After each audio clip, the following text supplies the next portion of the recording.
In Sheikh Jarrah, for weeks a site of tension and protest, a new level of violence. 6 members of the Israeli security forces injured, the driver shot dead in his seat seconds later. Witnesses told us the man, a Palestinian from occupied East Jerusalem, shouted Allahu Akbar as he approached. On edge, Israeli forces driving our team and others from the immediate area. Calm down, please. No need to get aggressive. 4 Palestinian families further down this street are facing imminent forced expulsion from their homes. Their fate driving many of the protests that preceded the descent into the airstrikes, rocket fire and communal violence of the last week. Sheikh Jarrah was the focus of so much of the simmering tension that we saw here throughout the month of Ramadan. Tension that sparked violence that has spread far beyond here, violence that is continuing. A short drive from Sheikh Jarrah, an Israeli settler was filmed taking aim at Palestinians.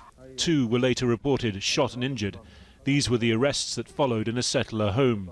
Israel's Prime Minister calling the explosion of racial violence the second front in this crisis. The other front has so far not relented. More heavy rocket barrages out of Gaza. In Ashkelon, a synagogue was struck. Israeli attacks on Gaza also unrelenting. The toll in people killed and displaced, in homes destroyed, still mounting. Israel's Security Cabinet reportedly not discussing a rumoured move towards ceasefire negotiations. The Prime Minister taking his argument onto US television. We're trying to degrade Hamas's terrorist abilities and to degrade their will to do this again. So it'll take some time. I hope it won't take long, but it's not immediate. But there's also a report that Egypt offered a truce. Hamas said yes. You said no. Why? Well, that's not what I know. And frankly, if Hamas thought that they could just fire on our rockets and then sit back and enjoy immunity, that's false. By nightfall in Sheikh Jarrah, the checkpoint had been reinforced with heavy blocks.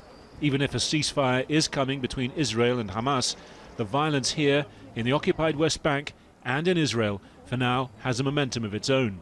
Harry Fawcett, Al Jazeera, occupied East Jerusalem.